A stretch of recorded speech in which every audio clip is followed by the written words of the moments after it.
ሰላም የትዝታ ዘካዛንቺስ ዩቲዩብ ቻናል ተከታታዮች እንዴት ከረማችሁ? እኔ ደህና ነኝ።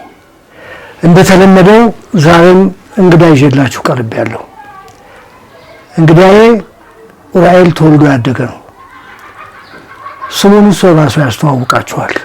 ማንነቱ፣ ስለ እድገቱ፣ ስለ ህይወቱ አሁን እስከደረሰበት ደረጃ ድረስ ያለውን ታሪኩን የካዛንቺስ ትዝታውን የኡራኤል ትዝታውን ያጫውተናል። አብራችሁ እንደምትሆኑ ተስፋ አደርጋለሁ እስከ መጨረሻው ድረስ።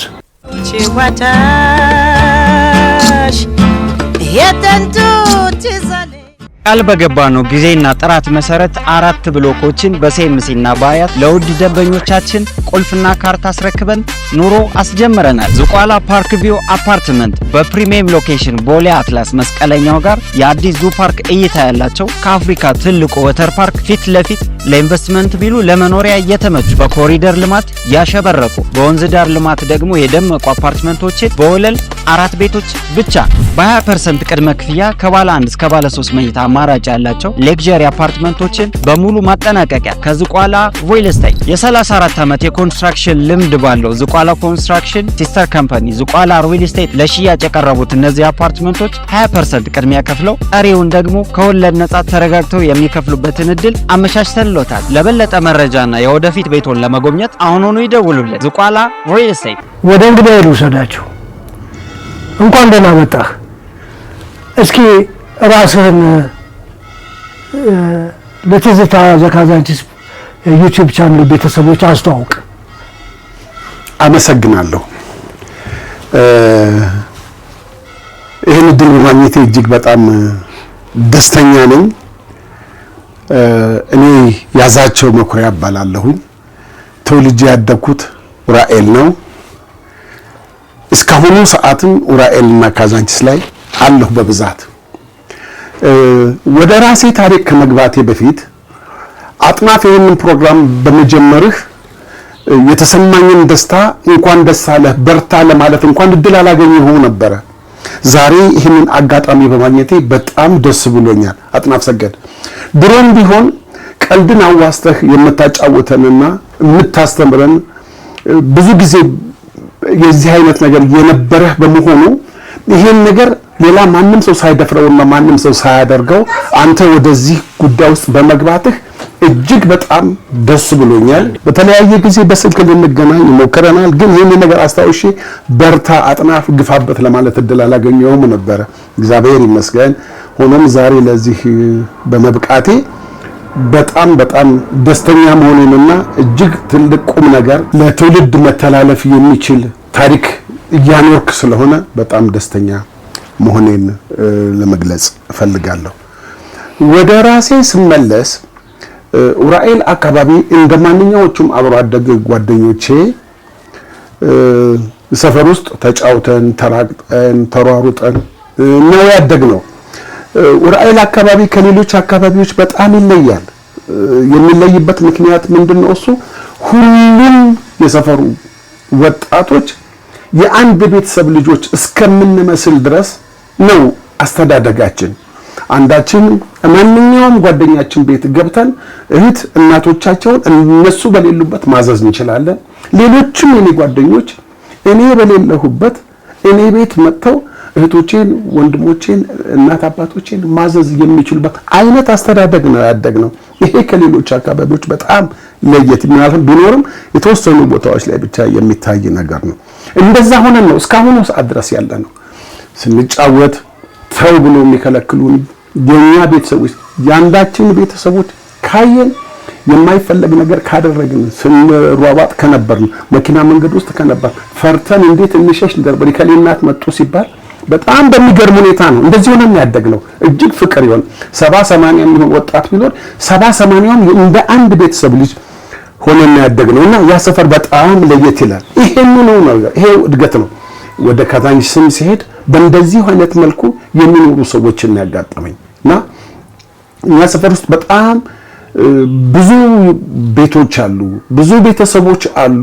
ሁሉም ቤተሰቦች የሁሉንም ቤተሰብ ልጆች እንደራሳቸው ልጆች ይቆጣጠራሉ፣ ያርማሉ እና እንደዛ ሆነን ያደግነው። አካባቢያችን ለውስልትና በጣም የማያመች አካባቢ ነው። ግፋቢል ብይ፣ ግፋቢል ጠጠር፣ ዝቅ ስንል ደግሞ ኳስ ሜዳ ወይዘሮ አምሳለ የሚባሉ አሉ። የጓደኞቻችን አያት ናቸው። አምሳለ ሜዳ የሚባል አለ። ርቀና እንሂድም እዛው አካባቢ እንጫወታለን። የዛ ቤተሰብ ልጆች የኛ ጓደኞች ናቸው።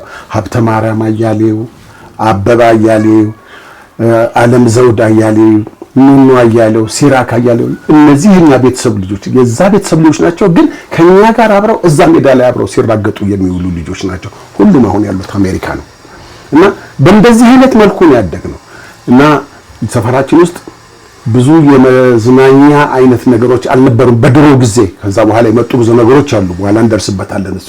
ነገር ግን በፊት ብዙ የሰራተኛ ሰፈር ስለሆነ የኛ ሰፈር ድንጋይ የሚፈለጥ አካባቢ በመሆኑ በአብዛኛው የዛ ስራ ተሳታፊ የሆኑ ሰዎች የሚዝናኑባቸው ጠጅ ቤቶች ነበሩ። ብዙ ጀበና ጢሞ ጠጅ ቤት የሚባል አለ፣ ወይዘሮ ዝናሽ ጠጅ ቤት የሚባል ይሄ ኡራኤል ንግስት ሰፈር አካባቢ ያለውን ነው የምነግርህ። እና እዛ አካባቢ ወይዘሮ አየለች ቤት ነበረ። ወይዘሮ አየለች ማለት የነ ተስፋዬ አሊ፣ የነ መቅደስ አሊ፣ የነ አለማየሁ አሊ እናት ናቸው። እኚህ እናት ደግሞ ከሌሎቹ እናቶች ሁሉ የሚለዩ እናት ናቸው።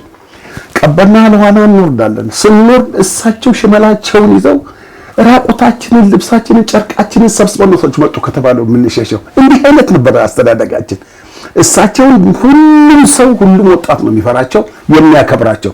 እሳቸውም አንድ ሰው ተነካ ከተባለ ብሎ ጨርቃቸውን ወገባቸው ላይ አስረው ወጥተው እንደ ሰፈር አንድ ጎረምሳ ነው ጸብ ውስጥ የሚገቡት። የሚገርሙ እናት ናቸው፣ ነፍሳቸውን ይማር እና መላ ቤተሰባቸው በእንደዚህ አይነት መልኩ ነበር ያደግነው እና አሪፍ የሆነ አስተዳደግ ነው ያለነው። ከዛ ከፍ ሲል ኡራኤል እንሄዳለን። ኡራኤል እነማን ትዝ ይለዋል? እዛ አብረህ ካደካቸው ልጆች ውስጥ እነማን ትዝ ይለዋል? ምን ነገር ትዝ ይለዋል? ማለቴ ከእግር ኳስ ወይም ደግሞ እንደው ከቡዬ ጭፈራ ወይም ደግሞ ከመስቀል በዓል ከነኚህ ውስጥ እስኪ ትዝ የሚሉን። ሁሉም አሁን ያልካቸው በዓላት የራሳቸው የሆኑ ሰዎች አሏቸው። ለምሳሌ ኳስ ጨዋታን ስንመለከት በቤተሰብ በሄድልህ እነ ዜና መኮንን፣ ሰለሞን መኮንን እነዚህ በጓደኝነት አብረን ኳስ ሜዳ የምንውላቸው ሰዎች ናቸው። ሰለሞን አሁን ነፍሱን ይማር ሞቷል። ዜና አሜሪካን ሀገር ነው ያለው። ከዛ ከነሱ ፊት ለፊት ደግሞ ተስፋዬ አሊ፣ መኮንን ክንፈ፣ ተሾመ ኃይለ ማርያም የሚባሉ ልጆች ነበሩ። ከነሱ ከፍ ሲል መኮንን ጣሌ፣ ተክለሃና ጣሌ፣ አበበ ጣሌ የሚባሉ ልጆች ነው። ይሄን አንድ ቤተሰብ ልጆች። እነዚህ ሁሉ ከኛ ጋር አብረው ነው የሚውሉት እና እነ መኩሪያ ኪዳኔ፣ ማሾ ኪዳኔ የሚባሉ ልጆች፣ ንጉሴ ፈለቀ፣ ቀጸላ ፈለቀ። እነዚህ ንጉሴ በተለይ ከኛ ጋር ይውል ነበር። ቀጸላ እንኳን ትንሽ ነው እና አሁን ነው ቀጸላ ከፍ ማለት የጀመረው እንጂ እነዚህ ከኛ ጋር አብረው ቡሄን የጨፈሩ ናቸው። ኳስም አብረን የምንጫወት የነበሩ ልጆች ናቸው። እነዚህ አንድ አካባቢ የነበሩ ልጆች ናቸው። ከዛ ዝቅ ስንል ብዙ ልጆች ከተማሱ ቡሄ እንዴት ነበር? እስኪ ቡሄ ምንድን ነበር? እንዴት ነበር የምትሰባሰቡት? ምን ነበር የምታገኙት? እንዴት ገንዘቡን በምን ነበር የምታጠፉት? በዛን ጊዜ ብዙ ገንዘብ አይገኝም። ይገርማል። በእኛ ጊዜ ዳቦ ነበር በብዛት የሚሰጠው እና ዳቦን የሚሰጠው ምናልባት ሳንቲም ከተፈለገ ያቺ ዳቦ ትሸጥ ይሆናል እና እኔ ትዝ ይለኛል። ማደር አይችልም ውጪ። ሆኖም ግን አባቴ ኡጋዴ ወታደር ስለነበርና ኡጋዴ ሄዶ ስለነበረ ጭፈራ የጨፈርኩበት ወቅት ያ ስለነበረ ጋሽ ፈለቀ ቤት ንጉሴ ፈለቀ ቤት ነው ያደርነው እና መጫወቻ ነው። በቃ መዝናኛ ነው ያደረገው። ያንን የቡሄን በዓል መዝናኛ ተገናኝተን አብረን በማደራችን እንዴት አይነት ደስታ የተሰማው ሌሊት እንዳሳለፍን መናገር አልችልም። እና ዳቦ ይሸጣል። 5 ሳንቲም 2 ወይም 3 አድርገን ልንሸጥላቸው እንችላለን። በዛች ሳንቲም 10 15 15 ልንካፈል እንችላለን። ከዛ ውጭ ግን ሳንቲም የሚባል ነገር አታገኝም። ዳቦ ነበር በብዛት የሚገኘው እና ቡሄን እንደዚህ አይነት መልኩ ነበር የሚያልፈው። ኳስ ጨዋታም እንደዚህ ነበር። ጭፈራ ግን መስቀል የመሳሰሉት ላይ ግን ሲመጣ ትልልቆቹ አሉ። እነ ቸርነት ወንድማገኝ፣ እነ ግርማ ዋኬኔ፣ ውብሸት አበበ የሚባሉ ትላልቅ ሰው፣ እነ ጉዴ የሚባሉ ልጆች ነበሩ ትላልቅ። እነዚህ ናቸው የሰፈሩ አድማቂዎች። ኡራኤል ወደ አቦ ሲሄድ አቦ ወረዱ ቦሌ እየተባለ በዛ በእኛ በራፍ ነበር የሚያልፈው። አጅበን ወንዙን አሻግረን ነበር የምንመለሰው። ከዛ ሲመጣም እንደዚህ ተቀብለን ኡራኤልን እንደዚህ እናስገባ ነበር። ትንሽ ከፍ እያልን ስንመጣ ኡራኤል አካባቢ መሄድ ጀምራለን። ኡራኤልንና የንግስት ሰፈርን አንድ ያደረግነው እኛ ነን ማለት እችላለሁኝ። እኔ መለያየት ነበረ፣ አይገናኙም ነበረ። እንደውም በአብዛኛው እኔ ነኝ ሁለቱም ጋር የሚሄድ። መስፍን ሳልል ጓደኛዬ ነው። ናካለ ወርቅ እና በራ ገብረ ሚካኤል፣ ሽመልስ ገብረ ሚካኤል፣ እነ ዘውዴ አበጋዝ የመሳሰሉ ከነሱ ጋር አብረን ለተወሰነ ሰዓት እንዲሆን አብረን ስለምን ትልቆች ናቸው። ግን መስፍን ከኛ ጋር ነው አብሮ የሚውለው። አበራ ገብረ ሚካኤል ከኛ ጋር አብረን ነው እኛ ሰፈር ይመጣል፣ እኛም እዛው ኡራኤል እንሄዳለን፣ አብረን ነው የምናሳልፈው። እነ ዘውዴ ግን ትልቆች ስለሆኑ የተወሰነ ሰላም ብንባባልም ወደ ሌላ ጋር ሄደው ነው የሚያሳልፉት። ኡራኤል አካባቢ በእንደዚህ አይነት መልኩ ነበር የምናሳልፈው። ኡራኤል አካባቢ የነበረው ህይወት ደግሞ ይለያል። ልጆቹም ይለያሉ በጣም። እነ መምሬ ወልደ ማርያም ልጅ ገብረ ወልደ ማርያም የሚባል እነ ፍቃዱ መሰለ፣ አሰግደው ተክሌ፣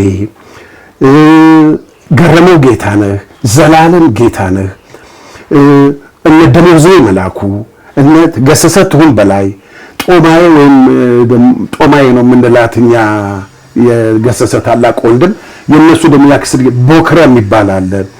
የነ ታደሰ መኮንን ወንድም ትንሹ ሰሙ መኮንን የሚባሉ ልጆች ጋር አብረን በጣም እናሳልፍ ነበር።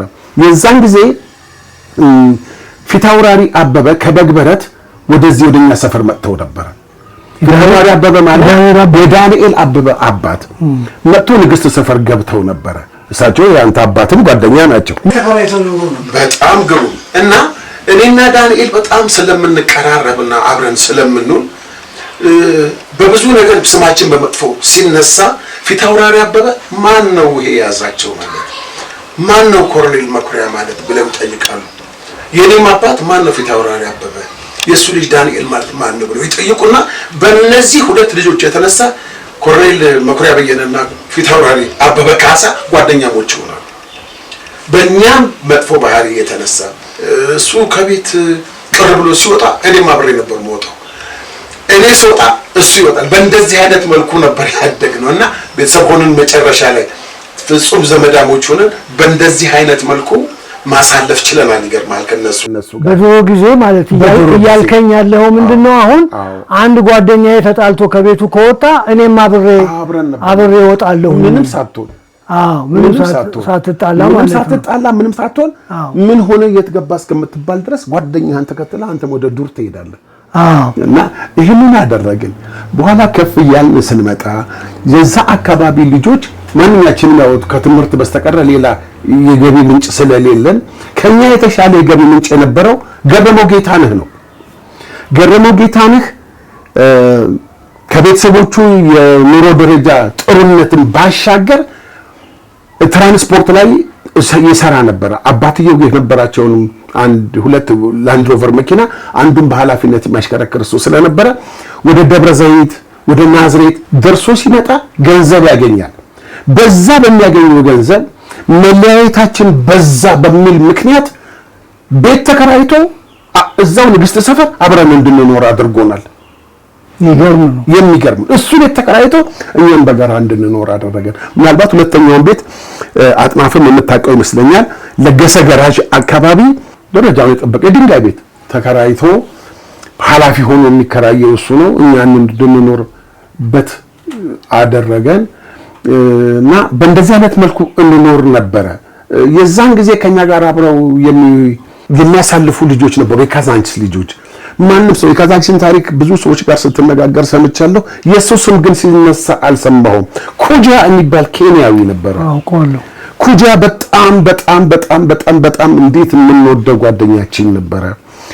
ያው ከነጌቱ ማሪዮ ምናምን ጋር በመናሳልፍበት ጊዜ ኩጃ እጅግ በጣም አብሮን ያሳልፍ የነበረ ልጅ፣ በጣም በፋይናንስም አቅም የነበረው ልጅ ስለነበረ በጣም ያዝናናንና ብዙ ነገር ያደርግልን የነበረ ልጅ ነው። ጨዋታሽ የጥንቱ ትዛለ ቃል በገባነው ጊዜና ጥራት መሰረት 4 ብሎኮችን በሴምሲና በአያት ለውድ ደንበኞቻችን ቁልፍና ካርታ አስረክበን ኑሮ አስጀምረናል። ዝቋላ ፓርክ ቪው አፓርትመንት በፕሪሚየም ሎኬሽን ቦሌ አትላስ መስቀለኛው ጋር የአዲስ ዙ ፓርክ እይታ ያላቸው ከአፍሪካ ትልቁ ወተር ፓርክ ፊት ለፊት ለኢንቨስትመንት ቢሉ ለመኖሪያ እየተመቹ በኮሪደር ልማት ያሸበረቁ በወንዝ ዳር ልማት ደግሞ የደመቁ አፓርትመንቶችን በወለል 4 ቤቶች ብቻ በ20% ቅድመ ክፍያ ከባለ 1 እስከ ባለ 3 መኝታ አማራጭ ያላቸው ሌክዠሪ አፓርትመንቶችን በሙሉ ማጠናቀቂያ ከዝቋላ ሪል ስቴት የ34 ዓመት የኮንስትራክሽን ልምድ ባለው ዝቋላ ኮንስትራክሽን ሲስተር ካምፓኒ ዝቋላ ሪል ስቴት ለሽያጭ የቀረቡት እነዚህ አፓርትመንቶች 20% ቅድሚያ ከፍለው ቀሪውን ደግሞ ከወለድ ነጻ ተረጋግተው የሚከፍሉበትን እድል አመቻችተንሎታል። ለበለጠ መረጃና የወደፊት ቤቶን ለመጎብኘት አሁኑኑ ይደውሉልን። ዝቋላ ሪል ስቴት። እንግዲህ ካዛንቺስ ይሄንን ያህል ከመጣን ካዛንቺስ ደግሞ የራሱ የሆነ ሌላ አይነት ታሪክ ነው ያለው። አሁን ከኡራኤል ለየት ያለ ነገር ነው ያለው። ከንግስት ሰፈር ካዛንቺስ ስትመጡ እናበሽቃችሁ ነበር። በጣም ወደ ፒያሳ ወደ ፒያሳ ለመዝናናት እየመጣችሁ ነው ወይ ምላችሁ? በጣም እጅግ በጣም እስቲ በካዛንቺስ ትዝታዎች ውስጥ አጫውተን።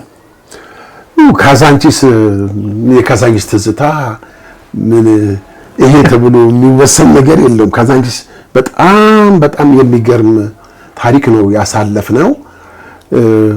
ብዙ ተጠቅሷል። አክቹአሊ ብዙ ወንድሞቼ ሲያነሱት እነ ቢኒያም በቀለም እና አሰፋ ዘውዴ ሌሎችም ጠቃቅሰውታል። አንተም በወቅቱ ረጅም ጊዜ አብረን መኝታ በሚለየው ብቻ ሰዓት ስንለያይ የቀረውን የቀኑን ክፍለ ጊዜ አብረን ያሳለፍንባቸው ጊዜያቶች ነበሩ።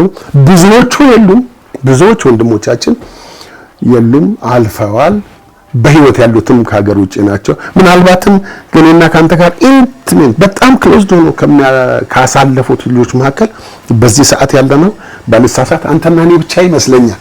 ሌሎች ካሉ ምናልባት እነ ፈለቀ ካሳ ያው እነሱ በዲስታንስ ነው ያሉት እና እነ ጌታቸው ማን ጉዳይ እና ካዛንቺስ አካባቢ ያሳለፍናቸው ሁኔታዎች በጣም ደስ የሚሉ ደስ የሚል ጊዜ ነበረ። አሁን አንደኛ በእድሜም ከፍ ያልንበት ከንግስት ሰፈር ከነበርንበት የእድሜ ደረጃ ከፍ ያልንበት ጊዜ ስለነበረ በጣም ስለ ፍቅርም ስለ ጓደኝነትም በጣም እየገባንና ይበልጥ እየተዋደድን ይበልጥ እየተግባባን የመጣንበት ወቅት ነበረ። ስለዚህ ፍቅሩ የውሸት አልነበረም፣ በጣም እውነተኛ የሆነ ፍቅር ነበረ።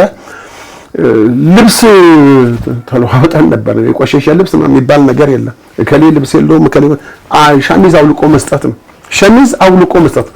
ራበኝ ካለ ገንዘብ ካለ ትሰጣለህ፣ ገንዘብ ከሌለ ሸሚዝህን ሰጥተህ ለሱቅ አስይዘህ ጓደኛህን እስከዚህ ደረጃ ድረስ ነበር የምንሄደው። በእውነት ነው የምልህ ልብስ አውልቆ እስከ መጋበዝ እና ተሰብስበን የምንቀመጥባቸው ሱቆች ነበሩ እና በምንቀመጥበት ጊዜ ስስታ መሆናችንን ምንም ሳንቲም እንደሌለን ካወቁ ሱቅ የነበሩ ጉራጌዎች ሁሉ ይዘፍኑልን ነበረ።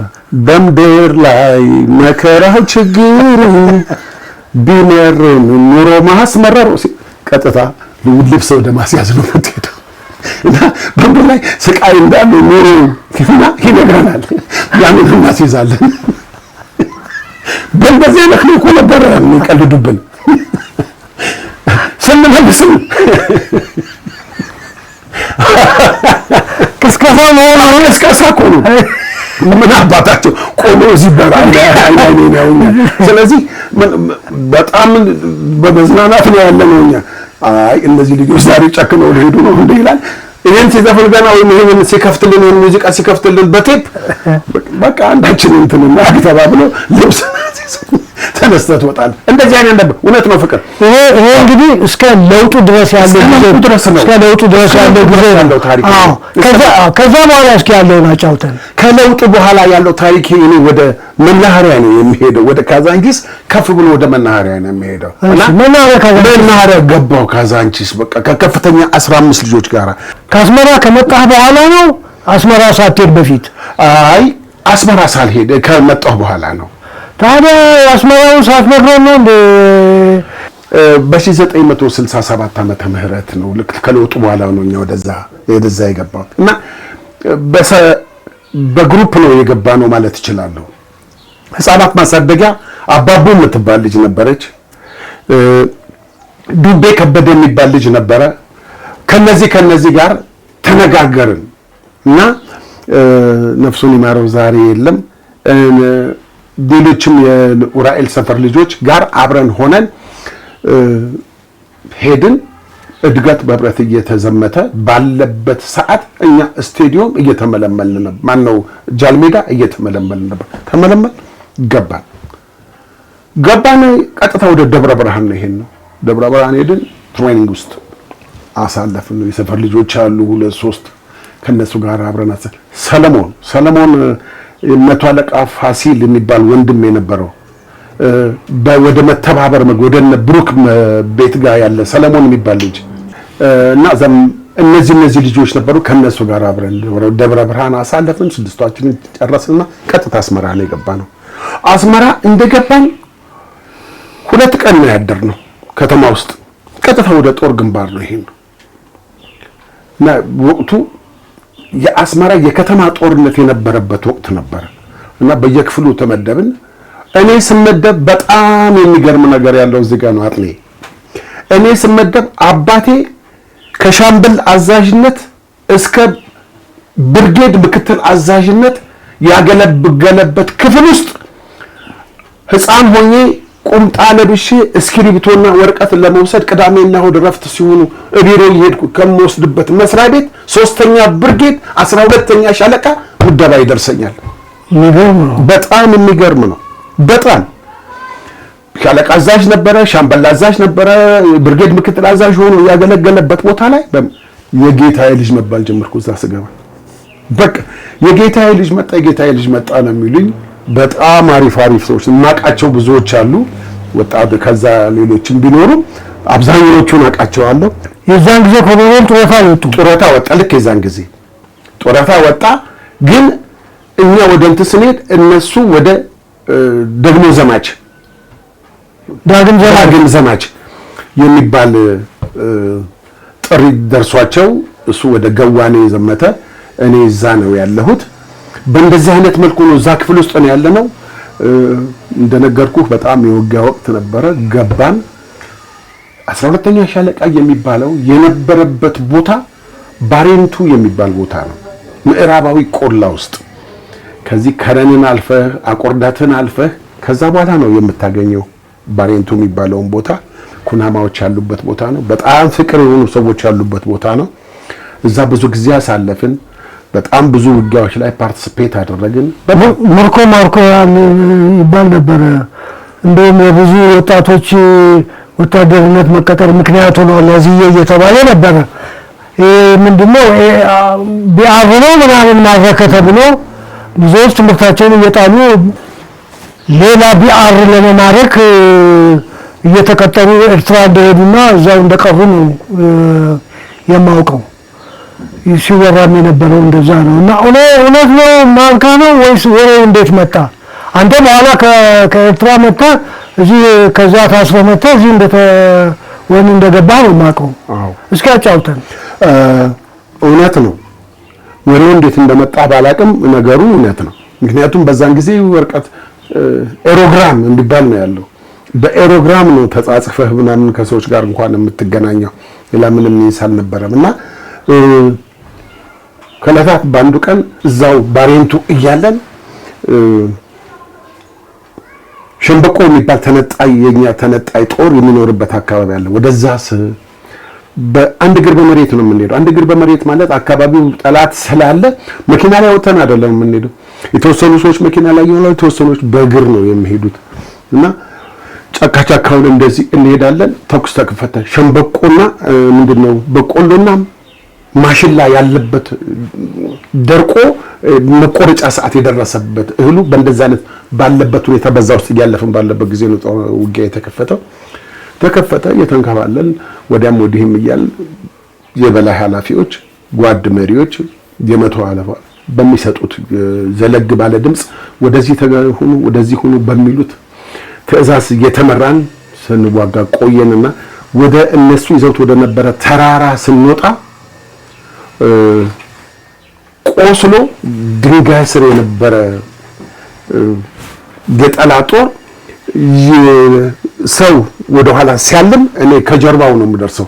ከጀርባው ስደርስ ያንን ጨረስኩት። እላው ላይ ይዞት የነበረውን ቢአር መሳሪያ ያስኩኝ ይዤ ከስራ ባልደረቦቼ ጋራ ወደ ተራራውን ተቆጣጠርን። አካባቢው ሰላም ሆኖ አረጋገጥን። ይሄ ብቻም አይደል፣ ብዙ ሰዎች ናቸው ብዙ መሳሪያ ያነሱት። ብዙ ቁስለኞችም ተማርከዋል። ያመለጡም በህይወት የሌሉ ሰዎች አሉ። ይሄንን አደረግን። ሸምበቆ የሚባለው ቦታ ደረስን። እዛ እንደደረስን የዛን ጊዜ ትልቅ ማዕረግ ነው፣ ምክትል አስር አለቅነት ማዕረግ ተሰጠኝ። ከዚህ በኋላ ምክትል አስር አለቃ እያልኩ ነው ማወራው አይደለም። በኋላ ሞልቼዋለሁ እሱ እኮ እሺ፣ አስር አለቃ እያልኩ ነው። እና በእንደዚህ አይነት መልኩ ጨረስንና ሄድን። ይሄ እንዴት አድርጎ ወደዚህ አካባቢ ሊመጣ እንደቻለ አዲስ አበባ ውስጥ እንዴት በማን አማካኝነት እንደተነገረ አላውቅም። ጓደኞቼ በሙሉ የኔ በጣም አብሬ ያሳለፍኳቸው ጓደኞቼ እነ ፍቃዱ መሰለ እነ ደሞዜ መላኩ በሙሉ ያዛቸው እንደዚህ ካደረገማ እኛ ሌላ ቢኤም ታንክ ነው ምን ማርከው ብለው ተቀጥረው መሄዳቸውን ሰማሁ። በጣም ነው ያዘንኩት።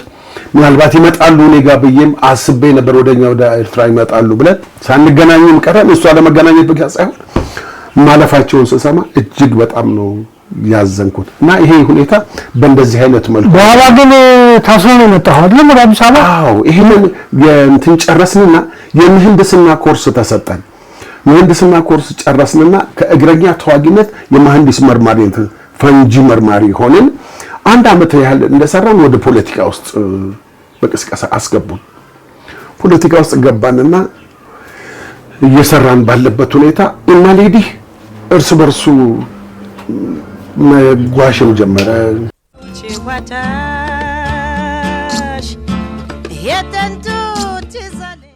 ቃል በገባ ነው ጊዜና ጥራት መሰረት 4 ብሎኮችን በሴምሲና በአያት ለውድ ደንበኞቻችን ቁልፍና ካርታ አስረክበን ኑሮ አስጀምረናል። ዝቋላ ፓርክ ቪው አፓርትመንት በፕሪሚየም ሎኬሽን ቦሌ አትላስ መስቀለኛው ጋር የአዲስ ዙ ፓርክ እይታ ያላቸው ከአፍሪካ ትልቁ ወተር ፓርክ ፊት ለፊት ለኢንቨስትመንት ቢሉ ለመኖሪያ እየተመቹ በኮሪደር ልማት ያሸበረቁ በወንዝ ዳር ልማት ደግሞ የደመቁ አፓርትመንቶችን በወለል 4 ቤቶች ብቻ በ20% ቅድመ ክፍያ ከባለ 1 እስከ ባለ 3 መኝታ አማራጭ ያላቸው ሌክዠሪ አፓርትመንቶችን በሙሉ ማጠናቀቂያ ከዝቋላ ሪል ስቴት የ34 ዓመት የኮንስትራክሽን ልምድ ባለው ዝቋላ ኮንስትራክሽን ሲስተር ካምፓኒ ዝቋላ ሪል ስቴት ለሽያጭ የቀረቡት እነዚህ አፓርትመንቶች 20% ቅድሚያ ከፍለው ቀሪውን ደግሞ ከወለድ ነጻ ተረጋግተው የሚከፍሉበትን እድል አመቻችተንሎታል።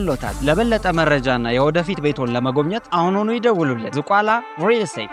እና በዚህ በፖለቲካ ድርጅቶች ውስጥ በነበረ አለመግባባትና ሽኩቻ ስልጣን ላይ የነበረው ፖለቲካ ፓርቲ ሰደድ የሚባለው እኛ የወዛደር ሊግ ነበር። የዛን ጊዜ ሰብስብና አሰርልኝ ተባለ። ጠቅላላ ምንድነው ምክንያቱ ሲባል እንዴት ኮሙኒስትን ይሰልላል? ኢንፊልትሬት አድርገው ከወዛደር ሊግ ወደ ሰደድ ገብተው ሲሰልሉ የተገኙ የሰደድ አባሎች ሲሰልሉ የተገኙ አሉ። ትላልቆቹን ባለስልጣኖች አሰሯቸው፣ የሚያስወግዷቸውን አስወግዷቸው፣ የሚያሰናብቷቸውን አሰናበቷቸው። በዚህ መልክ ታስረን 2 ዓመት ያህል ቆየን አስመራ ወህኒ ቤት። ከዛ እንደታሰረን እዚህ ስንመጣ እጃችንን በገመድ እንደዚህ በአይሮፕላን ውስጥ ታስረን ነው የመጣነው። እጃችን ከአይሮፕላን ወረድን። በኤፎር ምናምን በሚባል በጂፕ ታጅበን ከርቸሌ ገባን። ምንድናቸው ሲባል እነዚህ የፖለቲካ እስረኞች ናቸው ምናምን ተባለ። የሚያስታውሰን አተን አመት ከምናምን 2 ዓመት ታሰርን። እንደገና እዚህ መተን ከዛ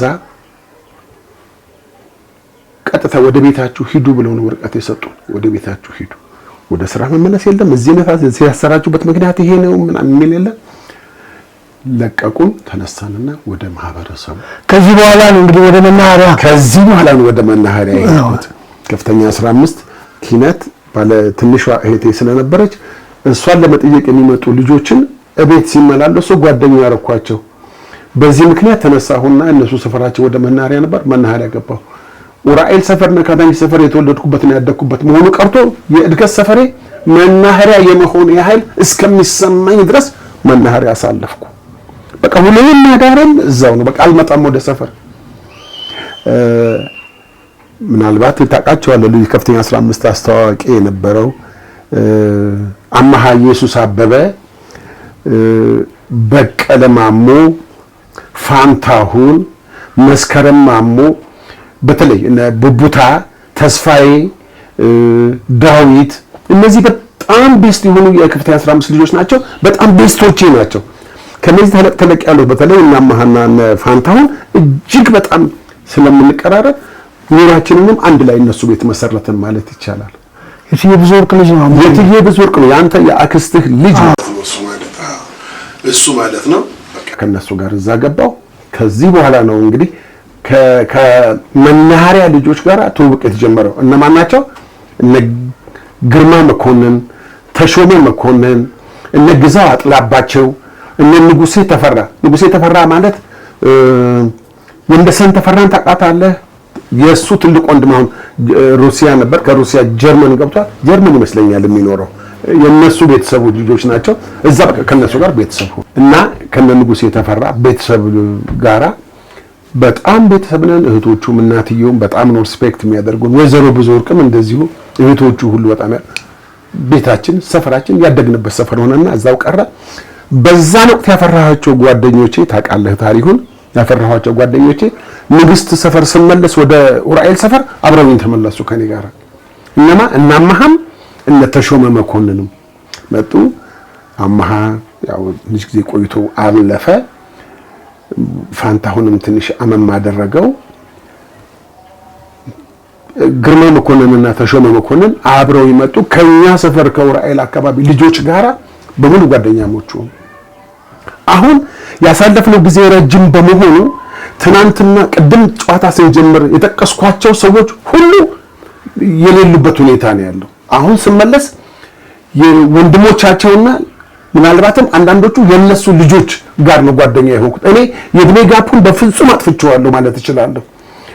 ከኔ ደረጃ የነበሩት ሰዎች ሲያልፉ ከነሱ በታች ካሉት ጋር ከባሉት ጋር አሁን ያሉት ጓደኞቼ የሚገርመው ነገር እነ ቀጸላ ፈለቀ፣ እነ ታደሰ ተስፋዬ፣ እነ ቻይና የመሳሰሉት ልጆች፣ እነ ገዛኸኝ የመሳሰሉት ልጆች፣ እነ ወንድማገኝ የመሳሰሉት ልጆች የኛ ጓደኞች ናቸው። ከነዚህ ጋር አብረን ስናሳልፍ ተሾመ መጣና ከነዚህ ከሁሉም ጋር ጓደኛ ሆኖ አብሮ ማሳለፍ ጀመረ። ለቸገረው ሲረዳ፣ ሰው ታመመ ሲባል ሳንቲም አውጥቶ ሲልክ በጣም በሚገርም ሁኔታ አብሮን የተወለደ ልጅ እስከሚመስል ድረስ እስከሚደነቅ ነገር ሲያከናውንልን ከረመ። ለቸገረው መርዳት ብቻ ሳይሆን የሰፈሩ ሜምበር ተወልዶ ያደገ ሰው እስከሚመስል ድረስ ነው። እኔ እንትቶ ከሌሎቹ ጋር ጓደኛ መሆኑ ሁሉ የሚገርም ነው እና በመጨረሻ ፍጹም ቤተሰብ በመሆናችን የተነሳ ያው ከአንዴም 2-3 ጊዜ እኔን አሜሪካን ድረስ ጠርቶ ረጅም ጊዜ እዛ እንዳሳልፍ ያደረገኝ ይሄው ተሾመ መኮንን ነው። በጣም አሪፍ ልጅ ነው አውቃለሁ። ተሾመ በጣም አሪፍ ልጅ ነው። በጣም የሚገርም ነው። ይሄ ብቻም አይደለም። ዛሬ 70ኛ ዓመቱን የሚያከብረው የመብረቅ ስፖርት ክለብ ምናልባት አሁን 70ኛው ዓመት ምናምን ደርሶ ይሆናል።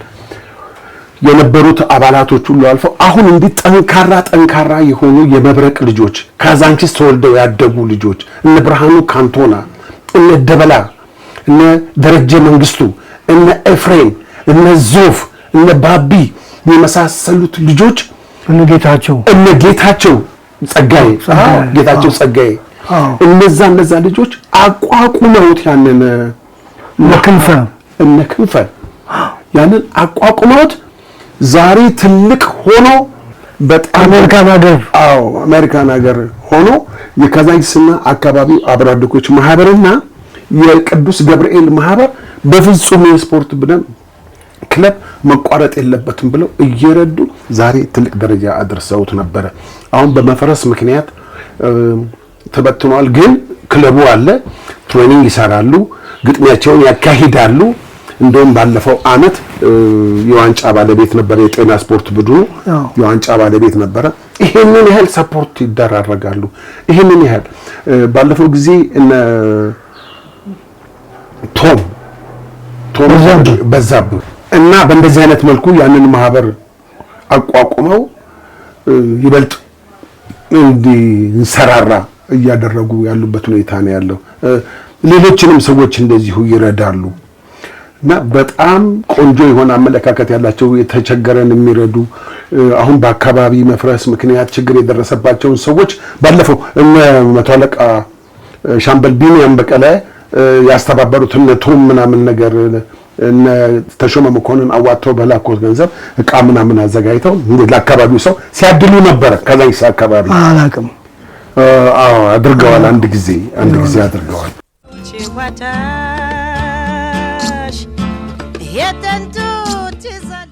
ቃል በገባነው ጊዜና ጥራት መሰረት 4 ብሎኮችን በሴምሲና በአያት ለውድ ደንበኞቻችን ቁልፍና ካርታ አስረክበን ኑሮ አስጀምረናል። ዝቋላ ፓርክ ቪው አፓርትመንት በፕሪሚየም ሎኬሽን ቦሌ አትላስ መስቀለኛው ጋር የአዲስ ዙ ፓርክ እይታ ያላቸው ከአፍሪካ ትልቁ ወተር ፓርክ ፊት ለፊት ለኢንቨስትመንት ቢሉ ለመኖሪያ የተመቹ በኮሪደር ልማት ያሸበረቁ በወንዝ ዳር ልማት ደግሞ የደመቁ አፓርትመንቶችን በወለል 4 ቤቶች ብቻ በ20% ቅድመ ክፍያ ከባለ 1 እስከ ባለ 3 መኝታ አማራጭ ያላቸው ሌክዠሪ አፓርትመንቶችን በሙሉ ማጠናቀቂያ ከዝቋላ ሪል ስቴት የ34 ዓመት የኮንስትራክሽን ልምድ ባለው ዝቋላ ኮንስትራክሽን ሲስተር ካምፓኒ ዝቋላ ሪል ስቴት ለሽያጭ የቀረቡት እነዚህ አፓርትመንቶች 20% ቅድሚያ ከፍለው ቀሪውን ደግሞ ከወለድ ነጻ ተረጋግተው የሚከፍሉበትን እድል አመቻችተንሎታል።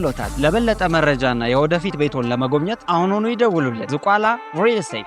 እኔ ምን ያዝዬ አንተ መቼም ብዙ ትዝታዎች አሉ ያዝዬ እንደሚታወቀው መቼም መድረክ ላይ አልወጣህም እንጂ ብዙ ቀልዶች ብዙ አስቂኝ ነገሮች ካንተ ሰማ ነበር። እስኪ ከትዝታዎቹ ውስጥ ከሚያስቁ በህይወት ዘመን ከመጣህባቸው አይዘነጌው ናቸው ከምትላቸው ነገሮች ውስጥ እስኪ አጫውተን እስኪ እና እኛም እንሳቅ አንተም ሳቅ።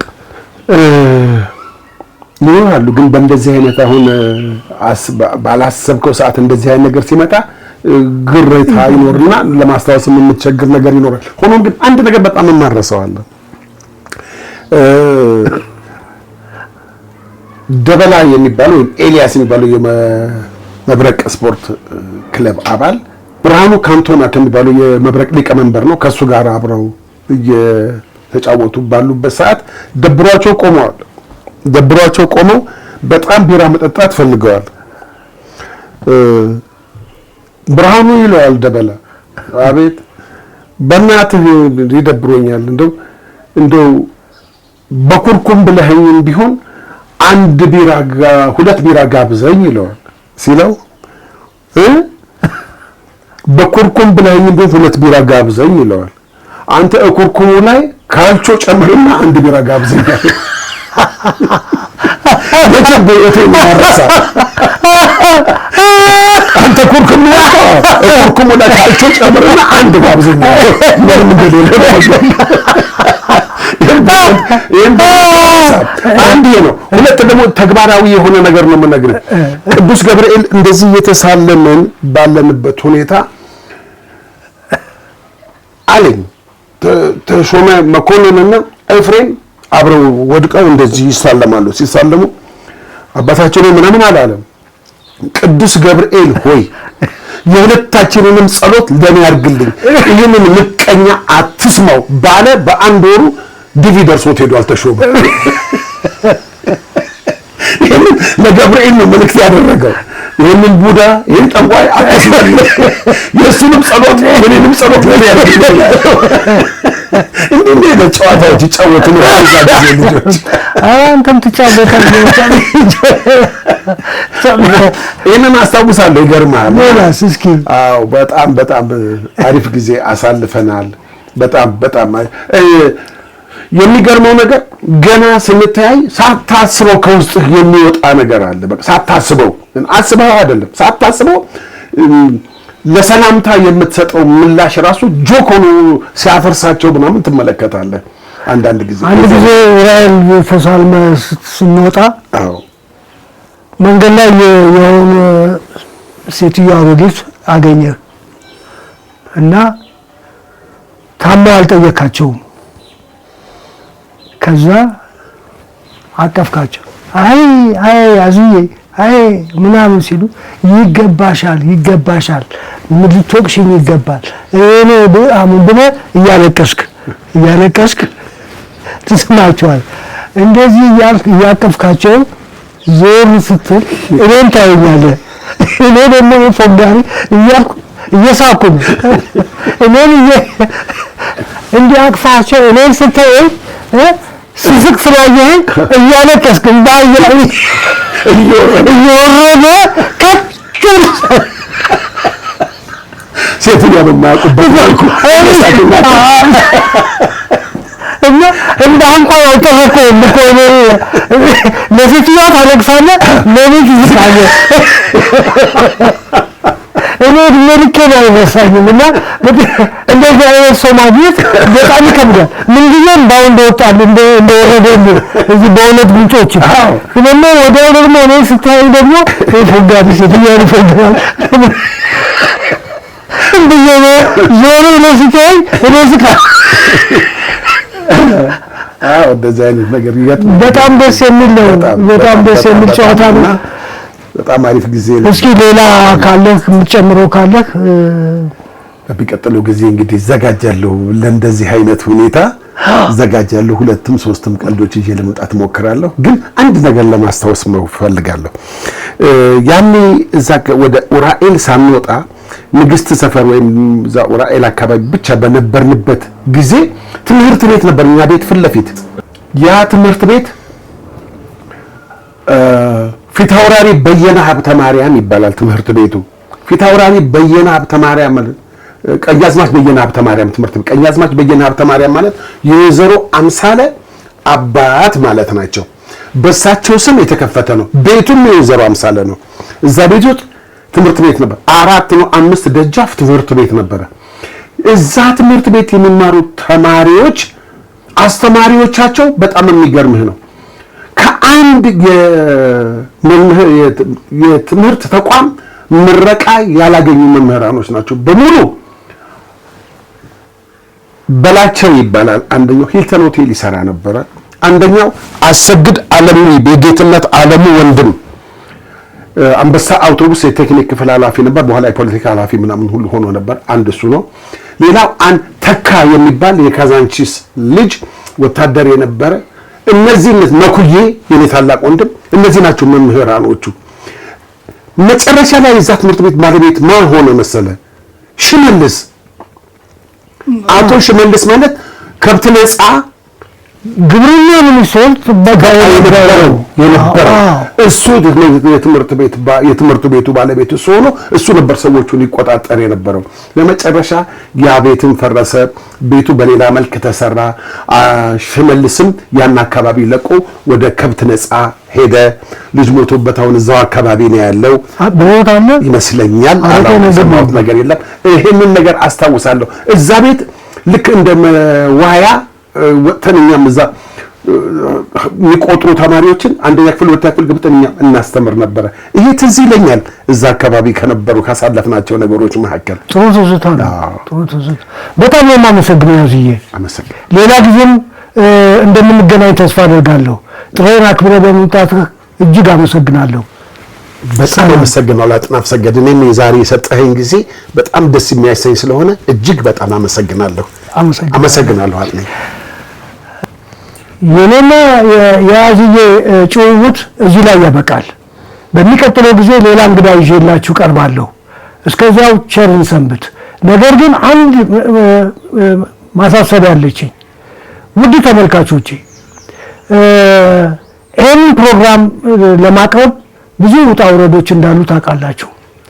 ፕሮግራሙ ከተመለከታችሁ ሰብስክራይብ፣ ሼር፣ ላይክ ማድረግን አትርሱ። ምንም የሚያስከፍለው ነገር የለም። የምታወጡበት ምንም ነገር የለም። ጣታችሁን ጫን ብላችሁ ሰብስክራይብ ማድረግ ነው። ትብብራችሁን በዚህ እንደምታሳዩን ተስፋ አደርጋለሁ። ቸርን ሰንብት። አመሰግናለሁ።